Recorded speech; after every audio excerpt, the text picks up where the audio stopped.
So right now we're pulling up on Estero Morua, which is the Morua estuary. And it's an active oyster cultivation farm. Wow. So we're at the oyster farm called El Barco, and it's run by a cooperative of women who actually have been assigned this plot of land set aside just for the cultivation of oysters. These oysters, it's actually kind of interesting. You see the baskets. Each basket will contain 144 oysters when they're full grown. But they start out as just little seeds that are manufactured in the town of Ensenada, Baja California.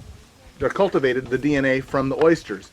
They're sold in bags, brought here, and then they're raised and separated about every week. They have to go back through and separate them for size. So they start out almost microscopic, and then they turn into the rock oysters, which are a good size oyster. It's kind of hard to believe that these women do this, but every week they ship 7,000 to 10,000 oysters out of this little farm to places in Mexico, restaurants a little further east and south from Puerto Penasco. So they've been doing this for many, many years out of this place. They have to work it every single day because they have to go from tray to tray as they know how they're laid out and how far along they should be. So the estuary can actually, we're at a null tide today, so we're not going to get a real high tide or a real low tide, but this can actually go completely dry in a low tide. And it can fill all the way up to this edge in a high tide. So the water can come up this high. That's a 24-foot difference from low tide to high tide, which is kind of incredible. It's the number 2 high tide, low tide change in the world. Number 1 is Bay of Fundy, New Brunswick. Here she is doing the actual shucking. This is Rocky Point oysters. Look at that.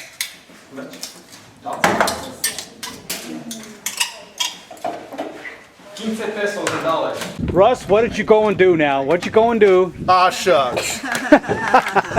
What's this now? This is the product of the sea. These are steamed oysters here, and these are called crudo, or hungover. They're raw. All right, guys, you ready? Ready to dig in? Yeah. Let's do it. So what we like to do is take a lime, and you put the lime right there. Lime in the coconut. Right there, and then you take some of this really hot stuff. That's not open yet. Let's take some of this really hot stuff, and just put a little drop on there. Yep, and then break it loose a little bit. Yeah, man. It's like, yeah, it's man. like candy from the ocean. All right, folks. Here I go.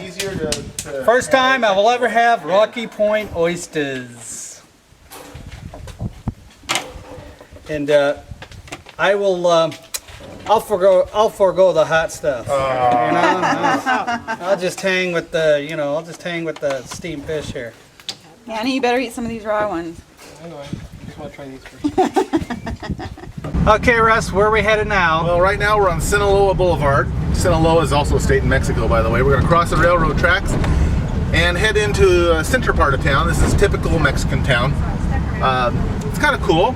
We're going to go across a road called Kino Boulevard, which was the first paved airstrip in the state of Sonora. And it was built in the 40s by the U.S. Army Corps of Engineers. Kind of a cool little piece of trivia. Yeah, well, tell us about this Al Capone thing here. Well, you know, I hear that Al Capone may have stayed here for a little while back in the 20s and 30s. Like Manny, our friend here, says there's a lot of stories that say he was here and there's a lot of stories that say he wasn't here. We don't know for sure, but we know that he had business interest here and that his guys were down here quite a bit. I'm a geek. Okay, well, Russ, where are we headed to next? Well, right now we're on the Sandy Beach Road and we're heading out to a little fishing village called Choya Bay. It's actually not a fishing village, it's a drinking village with a fishing problem. And it's been there since the early 20s. It was a fishing camp. And now it's turned into a little housing development. It's kind of a cool place. And we're going to go to one of the oldest bars in town, JJ's Cantina. Well, that sounds perfectly good to me. Not a bad idea. A couple of guys with us are staying right here at the Bay of Serena. Nice place to stay if you're down in Rocky Point. That's where I'm staying tonight, folks. It's a beautiful location. So there's a lot of areas out here to ride sand toys. These I are all see from- that right there. They have these rentals all over Rocky Point, don't Oh they? yeah, we have a lot of desert to ride on out here. What we're looking at right there ahead of us is a mountain that has a sand dune that naturally occurs in the middle of it. It's a very steep sand dune as well, and it's really kind of a neat setting. So every Sunday night, you'll see 40 or 50 of the local race trucks go out there and compete how fast they can go to the top.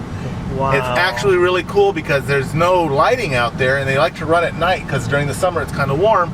So you'll see a bunch of cars lined up on the hill with their headlights on for the race. It's actually quite a sight. And what is this here? It looks like JJ's Cantina to me. And look at the crowd out here. You know why? Today is poker day, I think. JJ's Cantina. Well, Russ, I want to ask you, tell us a little bit about the types of tours you have. Well, you know, Penasco Recreation has a lot of really fun tours. We have a Eat Like a Local tour where we actually take people out to taco stands and hot dog stands at night. They normally wouldn't want to go out on their own. That's a really fun one. One we did this morning out to the Penacate, the Elegante, the volcanic field. That is just a spectacular desert tour. It ties the desert into the Sea of Cortez. Awesome. We have another one called the City Tour where we start at the south end of town at the oyster farm. We go to the CETO, which is the Center of Education in Deserts and Oceans, the aquarium, which is the little aquarium set up in town, all of the different activities in town, and we wind up, of course, at JJ's Cantina in Choya Bay. It's an awesome place. Here we are, middle of July. It's hot outside, except not on the back deck, right here at JJ's. Well, Russ, I want to thank you so much for sponsoring my 4th journey. Did you have fun? Hell yeah! That's the important part.